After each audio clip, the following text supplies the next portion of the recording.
Bismillahirrahmanirrahim. Assalamualaikum warahmatullahi wabarakatuh. Waalaikumsalam.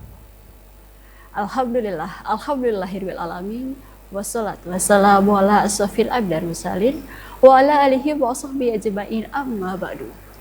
Asyhadu an la ilaha illallah wa asyhadu anna Muhammadar Rasulullah. Allahumma sholli ala sayyidina Muhammad wa ala ali sayyidina Muhammad. Rabbi sholli sadri wa yassir li amri wahlul 'uqdatam min lisani yafqahu qawli, amma ba'du. Pemirsa yang dirahmati oleh Allah Subhanahu wa taala, alhamdulillah senang sekali di kesempatan sore hari ini saya Diva Jefrina hadir menjumpai Anda dalam program acara Hikmah Ramadan, di mana Hikmah Ramadan ini bekerjasama dengan Kementerian Agama Kantor Wilayah Provinsi Jambi dengan TVRI Jambi, dan tepatnya hari ini di puasa ke-12 Ramadan 1446 Hijriah. Kami hadir setiap hari di bulan suci Ramadan sambil menunggu waktu berbuka puasa. Kami juga memberikan edukasi maupun ilmu-ilmu yang bermanfaat bagi para pemirsa sekalian. Dan pada hari ini tema kita yaitu puasa dan ukhuwah Islamiyah. Untuk membahas tema tersebut, di samping saya sudah narasumber kita yaitu Al Ustadz Supriyadi. Assalamualaikum Ustadz. Waalaikumsalam warahmatullahi wabarakatuh. Ustadz Supriyadi ini sebagai pembina pendopo dakwah Dul Salim Kota Jambi. Baik, sehat Ustadz? Alhamdulillah sehat. Alhamdulillah sehat. Puasa Ustadz? Insya Allah. Insya Allah. Sebentar lagi soalnya kita berbuka ya Ustadz ya. Iya, baik. Tema kita puasa dan ukhuwah Islamiyah ya Ustadz ya. Sebelum kita masuk ke tema kita, marilah kita bersama-sama mendengarkan lantunan suci Al-Quran surat Al-Baqarah, surat Ali Imran ayat 103 hingga 104 oleh Qori Muhammad Irza Syahreza. Dipersilakan.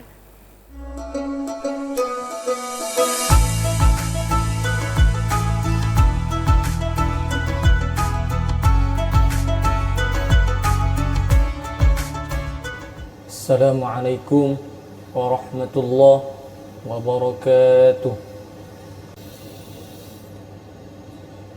A'udzu billahi minasy syaithanir rajim.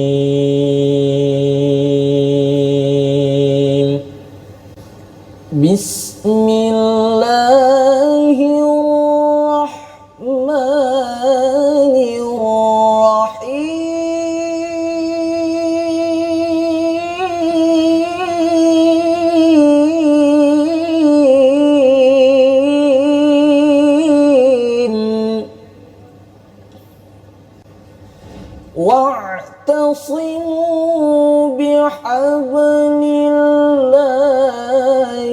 jami'an wa la tafarraqu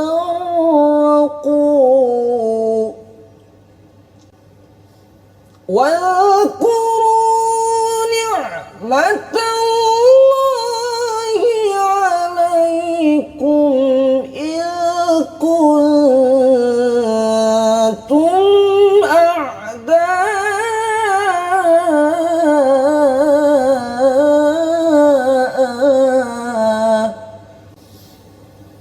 فألف بين قلوبكم فأصبحتم بنعمته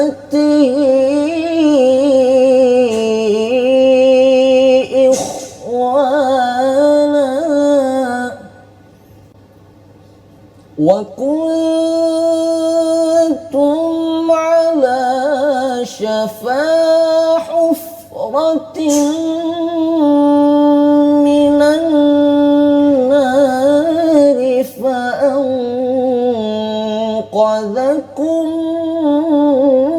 منها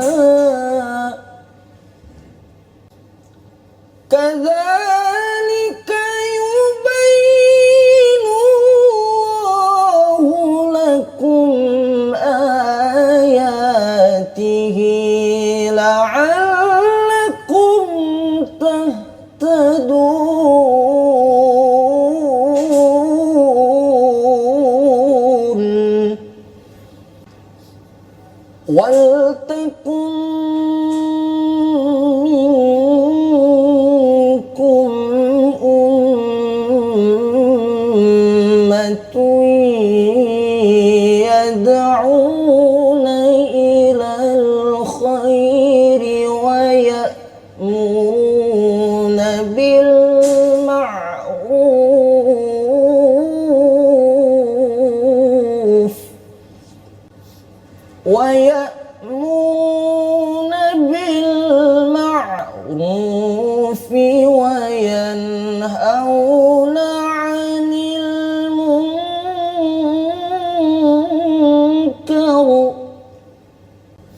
وأولئك هم المفلحون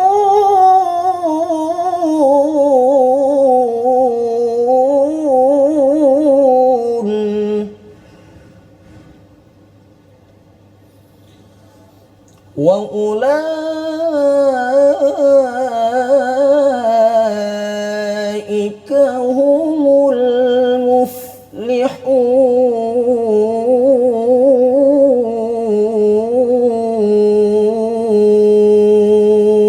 المفلحون صدق الله العظيم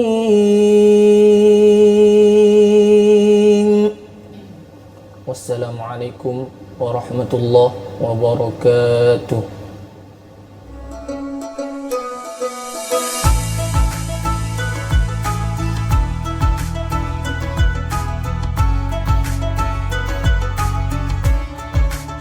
Sadaqallahu azim. Masya Allah, tabarakallah. Terima kasih untuk Qari Muhammad Ihzah Syekh Reva yang telah membacakan surah Ali Imran ayat 103 hingga 104. Baik Ustaz, kita masuk ke tema kita, Baik, ya. puasa dan ukhuwah Islamiyah. Ya, Dipersilakan. insyaallah.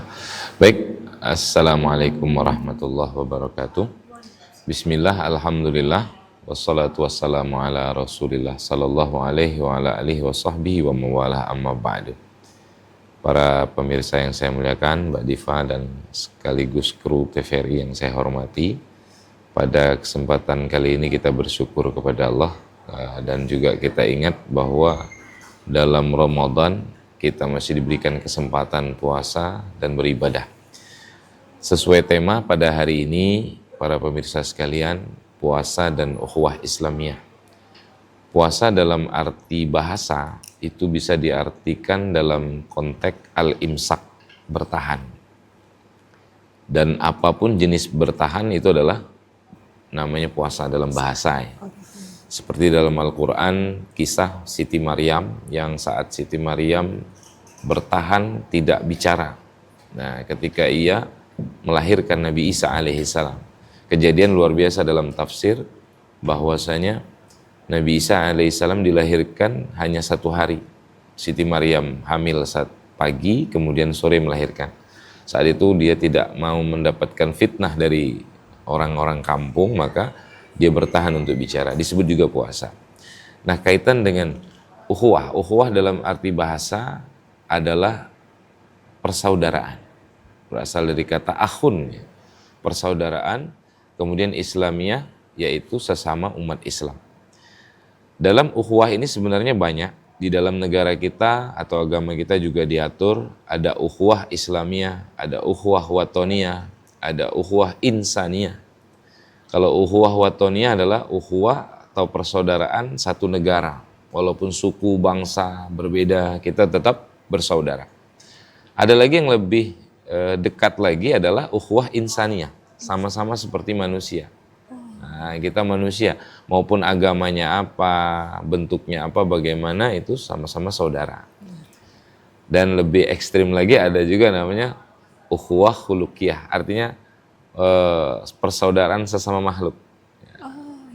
Ya, ada jenis seperti binatang, ya, hewan. Kalau dalam bahasa Al-Quran itu hayawanun. Kita ini dalam konteks manusia adalah hayawanun natiq, hewan yang punya akal. Jadi jangan salah juga kalau ada orang ngomong, misalnya Mbak Diva, ada orang ngomong kita ini binatang, ya. Memang jenis binatang, cuman yang berakal kan, Iya, gitu. benar. Ya. Jangan tersinggung duluan ya. Nah, jangan langsung tersinggung. Jadi artinya apa? Ada kaitan, kok puasa dikaitkan dengan ukhuwah Islamiyah. Ternyata luar biasa, dalam puasa kita juga diatur supaya jangan sampai kita lepas atau putus silaturahmi. Ada bahasa silah, ada bahasa rahmi. Jadi silaturahmi adalah menyambung hubungan kekeluargaan, kasih sayang kepada siapapun yang pernah mungkin terputus di dalam hubungan berteman atau bertetangga atau berkeluarga. Ini dalam konteks Ramadan tidak menutup kemungkinan, walaupun kondisi puasa bisa kita gabung kaitan dengan hubungan silaturahmi atau ukhuwah Islamiyah kita tegakkan. persaudaraan kita antara satu dengan yang lain, antara keluarga satu dengan keluarga yang lain, antara tetangga dengan yang lain, kita tegakkan walau dalam kondisi puasa. Bahkan di dalam puasa kita juga banyak diajarkan bahwasanya ada yang menghilangkan pahala puasa nih, contohnya Mbak Diva. Iya. Salah satunya ribah. Ribah ini menceritakan kejelekan orang. Islam tidak mengajarkan untuk menceritakan kejelekan orang lain. Walaupun memang kata ada dasarnya kadang orang ngomong, Ustadz, saya nggak ceritain kejelekan, memang dia jelek Pak Ustadz, kan gitu ya. Ya justru seperti itu jangan diceritakan. Supaya kenapa? Menjaga ukhuwah, tali persaudaraan. Adakah yang suka di antara kita jika kejelekan kita diceritakan orang lain? Ya. Itu pasti tidak suka. Maka dengan demikian Islam mengajarkan, yuk dengan puasa jangan gibah. Dengan puasa ada lagi jangan an-namimah, mengadu domba. Apa gitu? Mengadu domba ini luar biasa. Ada satu kelompok atau satu teman dengan teman yang lain yang awalnya akrab, akur bisa jadi berantem, Ya, kan gitu. benar. Nah Islam mengajarkan dengan konteks puasa juga dilarang demikian. Nah, juga ada satu lagi yang dikatakan oleh Rasulullah SAW dalam sebuah hadis bahwasanya orang yang puasa dijaga. Kenapa? Jangan sampai dia berbohong, dusta, al-kizbu, atau bersumpah palsu, menyebut nama Allah tapi dia berbohong. Sehingga ada yang menyampaikan orang tuh kalau mau percaya harus gunain nama Allah demi Allah gitu supaya percaya. Ya. Padahal dia mungkin berdusta. Nah dengan demikian puasa juga melarang hal ini. Kenapa? Karena imbasnya nanti akibat yang dilakukan itu akan membuat pecahnya ukhuwah Islamnya. Nah ini si Islam hebat mengatur demikian ya, dalam konteks puasa dan ukhuwah Islamnya. Insya Allah. Mudah-mudahan dengan puasa ini bisa kita jaga dengan tata cara yang diajarkan baginda Nabi Muhammad SAW. Mungkin ada cara-cara lain juga Mbak Diva ketika kita dalam menjalin ukhuwah Islamiyah ini dengan adanya kajian, dengan bukanya perkumpulan antara saudara dengan saudara yang lain, dengan berkumpulnya tidak menghalangi dengan bulan puasa yang tidak makan minum, ya. Tetap bisa untuk menjalin hubungan silaturahmi. Tetap juga bisa menjalin ukhuwah Islamiyah di dalam konteks saling menasihati wa tawassaw bil haq wa tawassaw bis sabr. Ini sangat penting ya. Nah, itu Mbak Dipa. Baik, memang luar biasa ya Ustadz ya kalau berkaitan dengan puasa dan ukhuwah Islamiyah nih. Iya. Nah yang mau saya tanyakan bagaimana sih puasa Ramadan ini dapat memperkuat ukhuwah Islamiyah di antara umat muslim. Dimana tadi kan sudah dibilang sama Ustadz, kalau bisa kalau di bulan puasa ini kita jangan gibah. Jangan membicarakan kejelekan orang lain. Walaupun itu fakta. Iya, fakta. Walaupun itu fakta ya. Ya. Tadi walaupun itu fakta karena kita menjaga ukhuwah Islamiyah. Ya. Boleh dijelaskan? Baik. Silakan. Jadi ketika kita puasa ada konteks disuruh bertahan, sehingga disuruh bertahan ini jangan sampai manusia itu melepaskan sesuatu sehingga menyebabkan retaknya ukhuwah. Iya benar. Salah satu contoh di gibah dan lain sebagainya.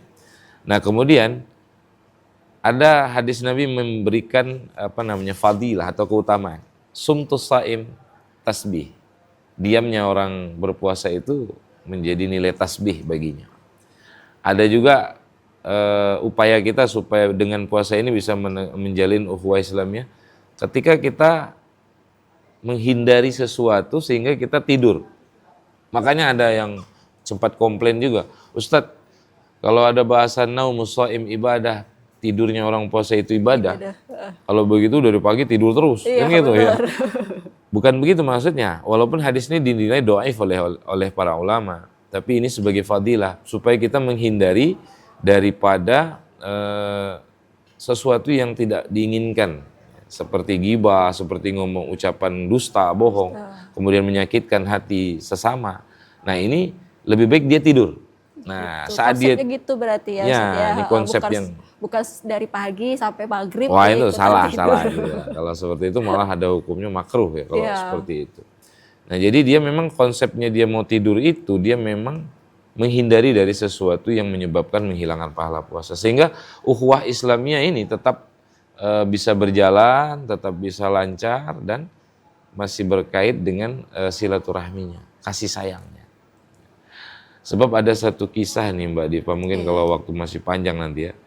Di dalam kitab Al-Fawaidul Mukhtarah li Saliki Thariqil Akhirah. Ada satu orang kaya, dia ahli ibadah, tapi silaturahminya pecah, sudah tidak bisa mendapatkan jaminan masuk surga. Bukan orang tuh karena dia ibadah kepada Allah tuh hebat, tetapi dia silaturahmi kepada sesama dia kurang, maka dia tidak akan mencerminkan dia sebagai muslim yang sejati. Nah, di kitab tersebut diceritakan satu riwayat, ada orang kaya. Orang kaya dia berangkat haji dengan membawa uang 1.000 dinar. 1.000 dinar nih Mbak Diva, kalau harga sekarang taruhlah 3 juta lah 1 dinar ya. 3 juta dikali 1.000 berarti sudah 3 miliar ya kurang lebih ya. Bawa uang 3 miliar untuk berangkat haji. Saat sudah sampai di kota suci Mekah, ingin melaksanakan wukuf di Arafah, dia bingung bawa uang empengan emas ini kan. Bawa uang empengan emas ini, maka dia titipkan kepada tetangga yang ada di kota Mekah yang tidak berangkat haji. Setelah dititipkan, maka dia pun melaksanakan wukuf di Arafah, kemudian sampai selesai hajian dia ambil uangnya kembali, ternyata orang yang dititipkan tadi meninggal dunia, wafat. Dia berpikir bukan masalah yang meninggalnya, uangnya bagaimana nih, 3 miliar nih soalnya. Nah, akhirnya apa? Akhirnya dia bertanya kepada orang alim. Saat itu dia tanya kepada orang alim, "Syekh, bagaimana saya nitipkan uang kepada orang, orangnya wafat?" Nah, maka Syekh tadi menjawab, "Boleh engkau panggil di sumur Zam-Zam.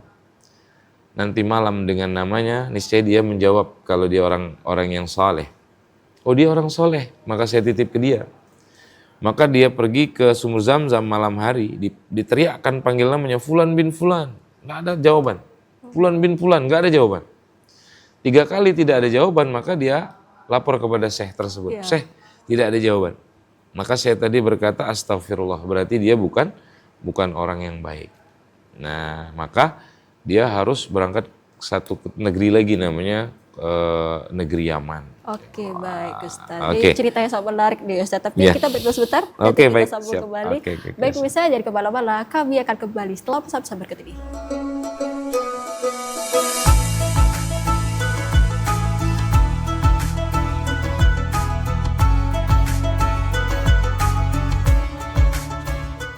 Terima kasih pemirsa, masih bersama kami dalam program acara Hikmah Ramadan dengan tema kita yaitu puasa dan ukhuwah Islamiyah bersama Ustadz Supriyadi. Lah, Ustadz, tadi kan saya dengar cerita dari Ustadz, di mana ada seseorang miliarder naik haji, bawa uang 3M.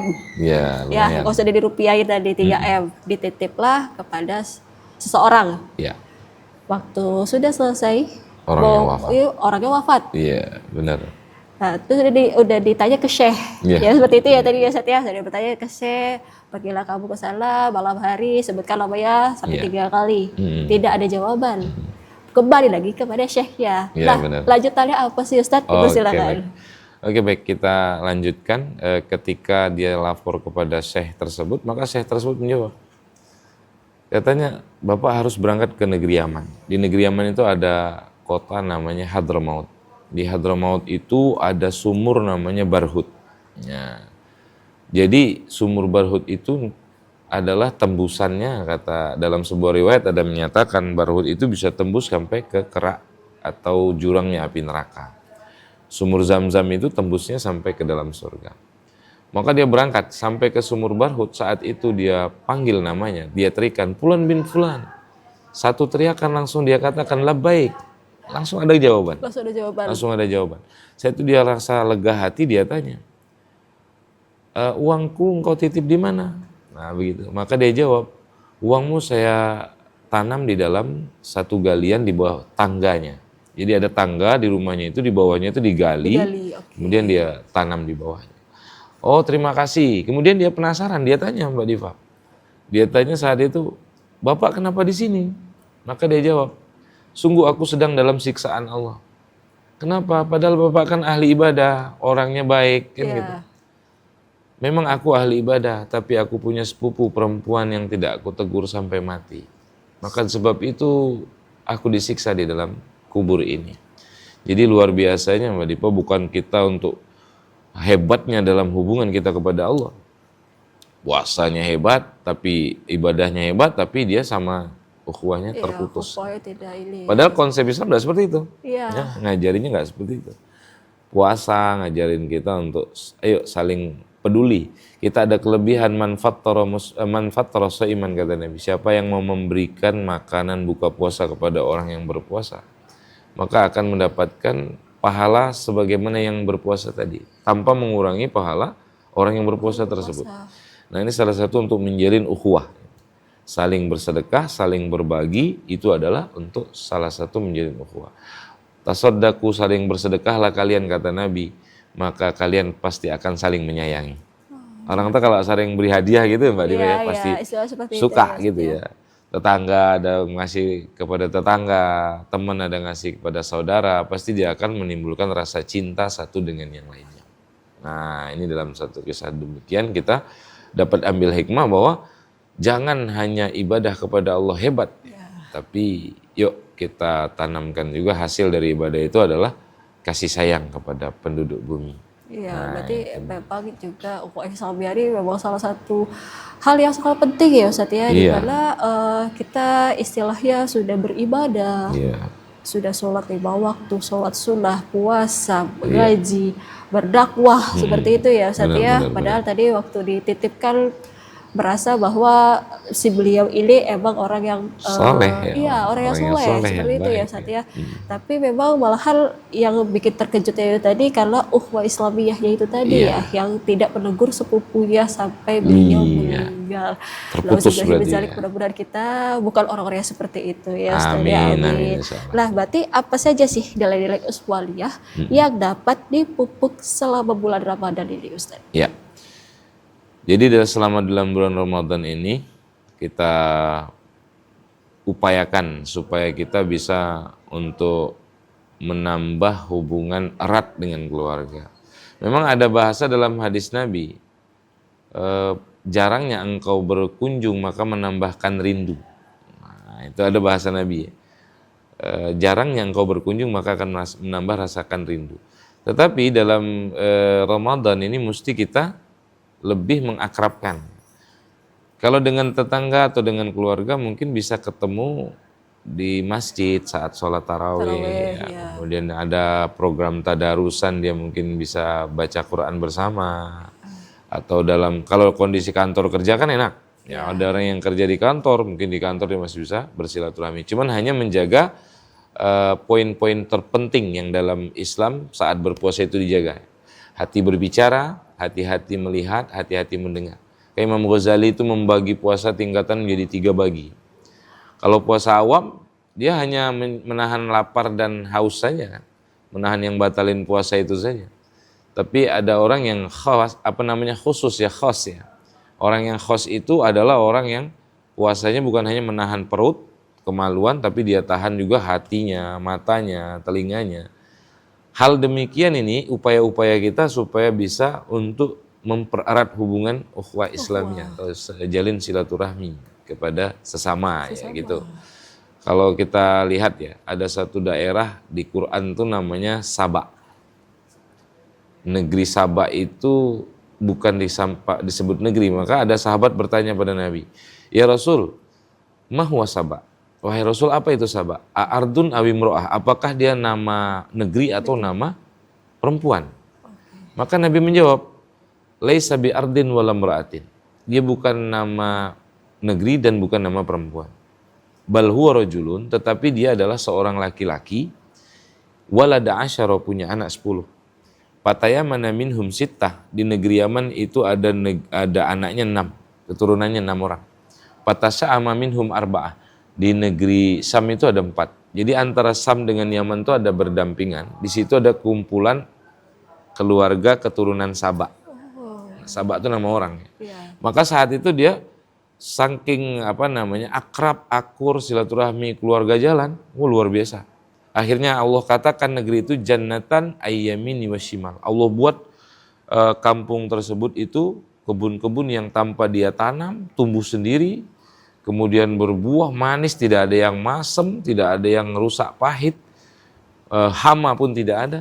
Dalam sejarah di tafsir Mafatihul Ghaib begitu ceritanya. Hama tidak ada, bahkan jangankan tikus, lalat pun tidak berani menginggap di kampung tersebut. Kenapa? Karena kampung tersebut silaturahmi ukhuwah Islamiyahnya berjalan. Senggang waktu berjalan karena apa ya bahasanya, namanya manusiawi, punya anak keturunan. Kalau punya anak keturunan, ini biasanya ayah ibunya namanya adem lah, tapi anaknya nanti biasa berantem tuh. Iya, benar. Nah, saat anaknya berantem, mungkin dari anaknya berantem bisa sampai merambat-rambat ke orang tuanya. Nah, akhirnya ribut-ribut. Nah, saat adanya mereka berpaling, fa'aradu kata Al-Quran. Nah, mereka berpaling kepada Allah dengan pecahnya silaturahmi, dengan ibadahnya dia menurun. Maka Allah kirimkan hama. Allah masukkan hama, Allah masukkan tikus, Allah masukkan apapun di dalam kampung tersebut. Sehingga yang dahulu buah itu tidak ada rasa masam, Iya. sehingga menjadi ada yang rasa masam. Karena ada hama masuk ke dalam. Nah setelah itu, mereka juga tidak mau berdamai, masih terus berseteru ya terus ya. Tidak mau berdamai, akhirnya Allah banjirkan. Singkat cerita, Allah kirimkan air banjir, ditenggelamkan negeri Sabah itu, maka sampai hari ini negeri Sabah itu tidak dikenal lagi ada orang penghuninya. Nah, itu. Kecuali di Jambi ya, kalau di Jambi ada Sabah Jambi. Iya, ada Kabupaten Sabah ya. Iya, Kabupaten Tanjung Jabung. Itu beda ya. cerita. Masya Allah. Nah itu, jadi silaturahmi ini sangat penting supaya kita punya poin tersendiri dalam ibadah. Orang itu dikatakan baik kalau orang itu hasilnya dari ibadahnya baik. Apa hasil dari ibadah baik? Tutur katanya baik, bergaulnya baik. Nah itu berarti akhlak terbentuk dari sisi sholatnya. Pantas Allah katakan innas sholata tanha anil fahsya wal munkar. Sholat mencegah perbuatan keji mungkar. Ya. Puasa juga bisa menahan nafsu kita sehingga nafsu kita terjaga, kita bisa terkontrol di hadapan Allah Subhanahu wa taala sehingga kita menjadi orang baik. Nah, kata Nabi, wa may yuridillahu bihi khairan. Siapa yang diinginkan Allah jadi orang baik, yufaqihu fiddin, maka dia dipahamkan agama. Puasa dia pahami, apa yang menjadi nilai puasa tertinggi dia jalani, poin-poinnya. Kemudian sholat dia pahami, apa yang menjadi poin terpenting dalam sholat dia jalani, maka dia akan mendapatkan hasil terbaik. Berarti dia diinginkan oleh Allah menjadi orang baik. Jadi kita bisa nilai nih Mbak Diva, andai kata kita ini orang baik apa orang jelek ya, gitu ya. Apa diinginkan Allah jadi orang baik atau orang jelek? Gitu. Nah maka kata Nabi disebutkan bahwa kullun muyassarun lima, dikatakan Nabi itu kullun, setiap sesuatu kalian tuh dimudahkan, lima khuliqalahu, bagi apa yang akan akhir dari ciptaan. Contohnya gini, maksud hadis ini begini, kita ini dimudahkan untuk menuju jalan akhir. Ya. Jalan akhir kita kan cuma ada dua nih, ada surga, ada neraka. Nah, kalau kita sekitar hati kita tuh merasa sering kepengen yang baik-baik gitu. Kalau diajak sholat nggak ada halangan, diajak tadarus dia rajin, ya, diajak untuk berbuat baik dia semangat, nggak ada halangan gitu. Berarti dia termasuk cikal bakal generasi surga. Dia bisa nilai nih, jangan-jangan saya dipilih oleh Allah memang generasi surga. Nah, tapi untuk maksiat dia terhalang. Kawannya misalnya ngajak ke tempat maksiat dia nggak bisa, maaf saya nggak bisa, atau istrinya marah atau segala macam ya, ada halangan, pokoknya dia dihalangi untuk berbuat maksiat. Berarti dia ini ciri-ciri orang generasi surga nih. Tapi sebaliknya Mbak Diva, kalau misalnya dia kalau diajak pengajian mungkin dia ada halangan misalnya. Iya, kemudian diajak sholat ibadah aja ada halangan dan semuanya diajak kebaikan intinya dia ada halangan. Tapi diajak maksiat lancar. Gitu. Sampai mungkin ya nggak ketahuan siapa-siapa, lancar, uangnya banyak, bahkan dia berlebih. Maka ini jangan-jangan dia memang dicetak generasi neraka. Nauzubillah min dzalik. Mudah-mudahan kita bukan termasuk ya Ustaz ya. Iya, insyaallah. Kita berdoa sebentar nanti kita sambung siap. kembali. Ya, okay. Baik pemirsa, jangan kemana-mana. Kami akan kembali setelah pesan-pesan berikut ini.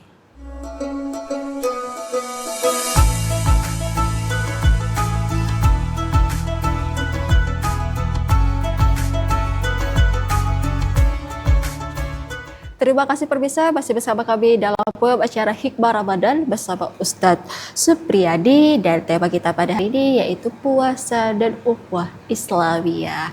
Nah, Ustadz, yang mau saya tanyain selanjutnya nih Ustadz, kita sudah dijelaskan nih bahwa intinya adalah ukhuwah Islamiyah itu menjaga silaturahmi. Iya. Sesama keluarga, sesama sahabat, sesama umat. Maupun itu umat muslim atau non muslim seperti itu ya Ustadz ya. Yang ada cerita teman saya ini, dia ada berbuat salah kepada temannya. Dia meminta maaf dengan tulus, dengan menyatakan bahwa jangan sampai pertengkaran seperti ini memutuskan tali silaturahmi kita. Sudah meminta maaf, ya sambil memohon-mohon seperti itu, karena teman dekat ini tadi Ustaz, sesama perempuan. Ternyata yang teman dia tadi itu gengsi. Oh, gengsi. Bukan lain gengsinya Ustaz, setelah istilahnya dikhianati temannya. Padahal teman itu tidak sengaja. Istilahnya seperti itu. Ya kan kita ya sesama umat muslim itu tadi saling memaaf-maafkan, apalagi bulan puasa ini ya Ustaz ya, saling memaafkan ya, sama-sama minta maaf seperti itu ya, selesai masalah. Tapi ternyata teman ini masih gengsi.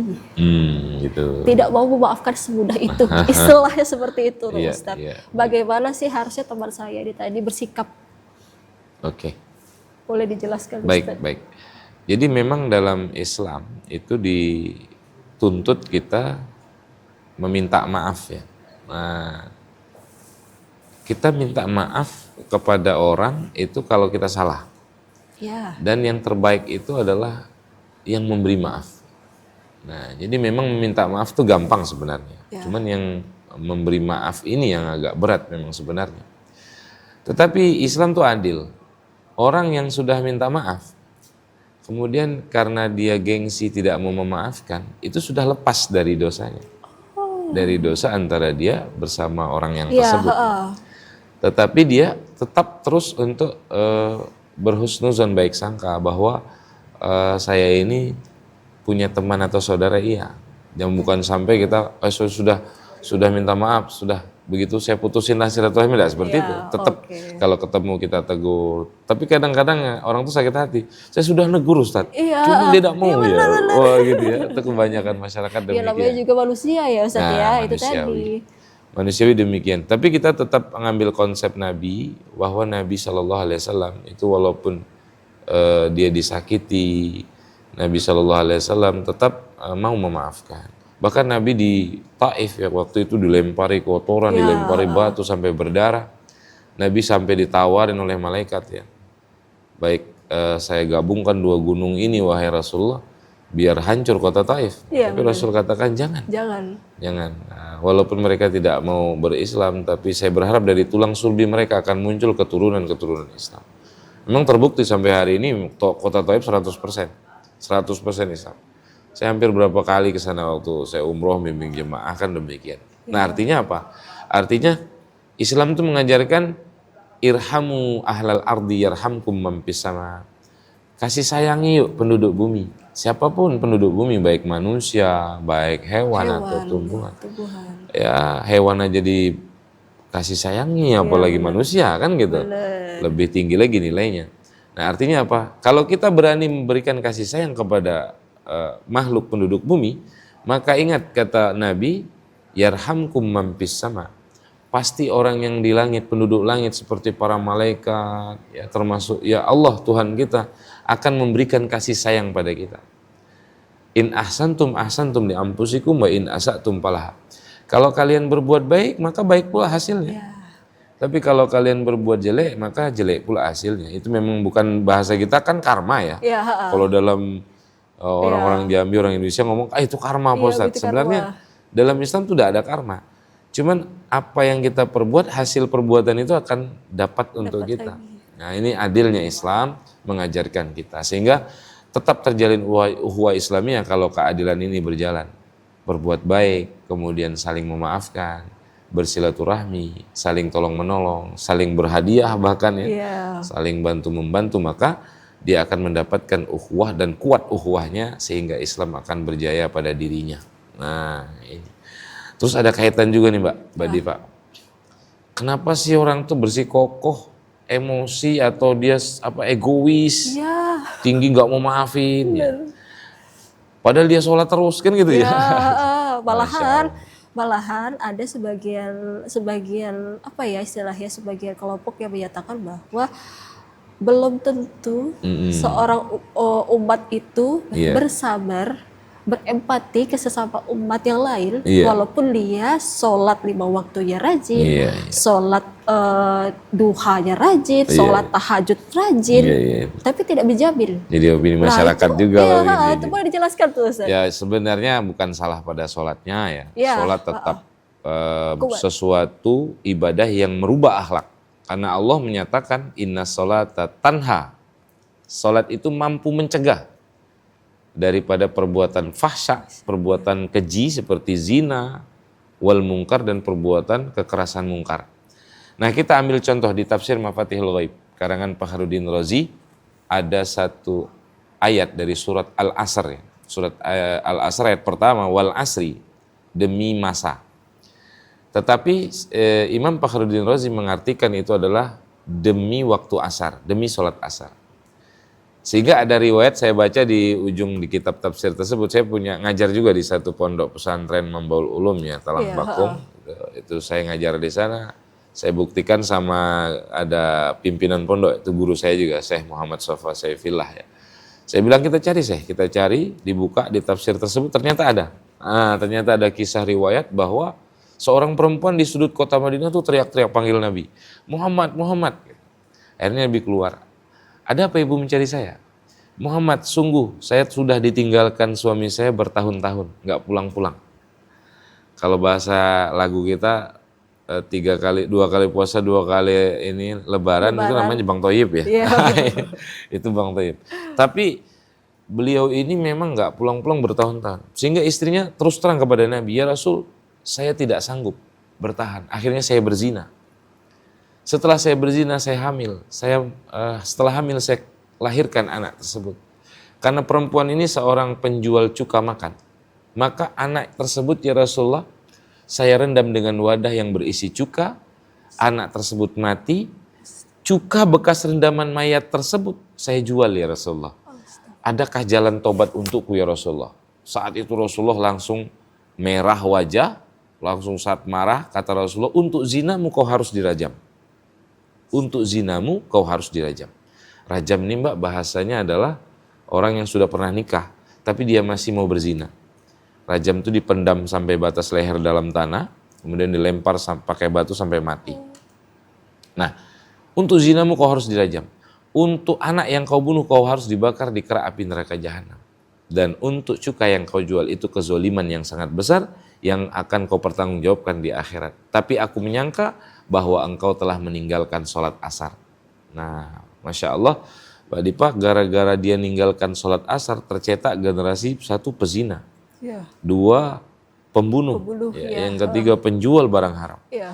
Itu gara-gara 1 sholat. Nah artinya apa? Bukan sholatnya yang salah, tapi cara mengerjakan. Ya.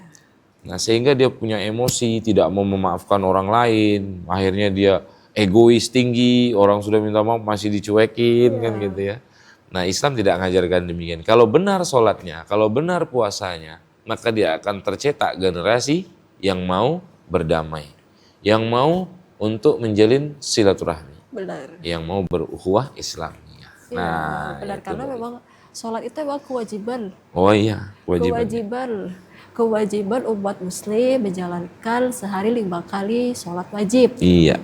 Nah kalau misalnya memang masih juga sifatnya seperti itu, jangan salahkan sholatnya. Nah iya.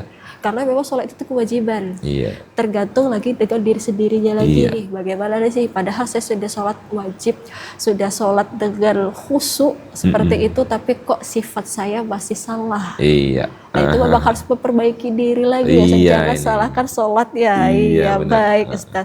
Ya pertanyaan selanjutnya nih Ustaz tentang puasa dan ukhuwah Islamiyah. Iya. Bagaimana sih kegiatan tarawih dan iftar dapat memperkuat silaturahmi ukhuwah di antara jemaah? Iya, baik. Iftar artinya adalah berbuka. Berbuka. Ya. Maka ada satu sunnah Nabi. Salah satu sunnah adalah cepat berbuka maksudnya. Mempercepat berbuka itu dengan yakin waktu maghrib sudah masuk. Ya. Jangan cepat berbuka tidak lihat jam lagi kan gitu, batal puasanya ya. Nah dengan iftar tadi berbuka, kata Nabi, bagi umatku tuh ada 2 kebahagiaan. Lisaim farhatani. Bagi orang umatku yang berpuasa itu ada 2 kebahagiaan. Satu, kebahagiaan dia saat iftari, saat dia berbuka. Dan yang kedua yang luar biasa, yang bahagia dia adalah ketika liqa'i rabbi, berjumpa dengan Tuhan. Nah kesempatan saat iftar, ukhuwah Islamiyah itu akan bisa berjalan, kita saling berbagi. Kita saling berbagi. Berbaginya bagaimana? Saat kita punya rezeki, kita berikan makanan kepada yang berbuka, yang puasa. Satu dengan yang lain tetangga. Bahkan kata Nabi kalau masak, banyakin kuahnya biar kasih tetangga kan gitu ya. Tapi bukan kuahnya aja Mbak Dipa, isinya sama isinya ya kan. Kalau kuahnya aja nanti ya bingung juga tetangga kok ngasih kuahnya doang kan gitu. Nah jadi itu salah satu ajaran Islam yang untuk kiat-kiat menyambung silaturahmi atau ukhuwah Islam akan berjalan. Nah sholat tarawih juga begitu. Kita lihat sholat tarawih di malam pertama khususnya Mbak Dipa. Kita nggak bisa bohong, di malam pertama tuh kita lihat semua dari kalangan yang suka sholat, yang kadang-kadang setengah-setengah suka sholat, ya, kadang-kadang nggak pernah sholat. Ya. Tapi malam Ramadan pertama rame. Full. Ya. Di semua masjid diteliti full. Ini berarti berkahnya datang Ramadan dengan tarawih, mereka berbondong-bondong datang ya, untuk melaksanakan silaturahmi. Yang lama nggak ketemu, akhirnya ketemu kan di masjid ya, untuk sholat tarawih. Padahal ya kadang-kadang dia awal, tengah, akhir aja tuh kadang-kadang begitu ya. Awal hebat ya, pas sudah hampir pertengahan tuh mulai mundur ya. Apalagi sudah 10 malam terakhir maka dia makin maju sapnya maksudnya. Iya makin benar. maju. Dari yang awalnya 5 saf mungkin ya Ustaz ya. Jadi 1 atau 2 saf. Kurang satu. Iya, jadi begitu. Jadi ada satu nilai ukhuwah yang didapatkan dalam sistem sholat tarawih. Sholat tarawih yang dilaksanakan ada imam, ada makmum. Kemudian ada Bilal yang antara sholat ke sholat diselingi dengan Bilal. Nah ini artinya ada kerjasama antara imam dan makmum, sehingga kalau imamnya ruku, makmum ruku, terjalin silaturahmi, terjalinlah ukhuwah Islamiyah, kekuatan untuk menggapai apa? Ridha Allah Subhanahu Wa Taala. Setelah salam imamnya, maka semua mendapat ridha Allah Subhanahu Wa Taala. Nah itu Mbak Dipa, ringkas. Iya, berarti luar biasa ya kalau kita mengetahui tentang ukhuwah Islamiyah nih. Iya. Sangat luas sekali, di mana memang semoga kita merupakan hamba Allah yang tidak memutuskan silaturahmi, alias tetap menjaga ukhuwah Islamiyah. Kita berdoa sebentar Ustaz, nanti kita sambung kembali. Baik pemirsa, jangan kemana-mana, kami akan kembali setelah pesan-pesan berikut ini.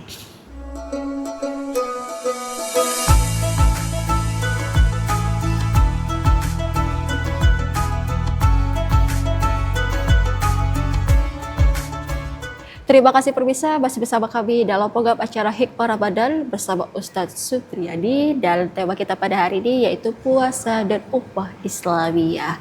Sayang sekali Ustadz, kita sudah di penghujung acara. Kita masuk ke kesimpulan kita pada hari ini untuk tema kita, puasa dan ukhuwah Islamiyah. Dipersilakan. Oke, baik.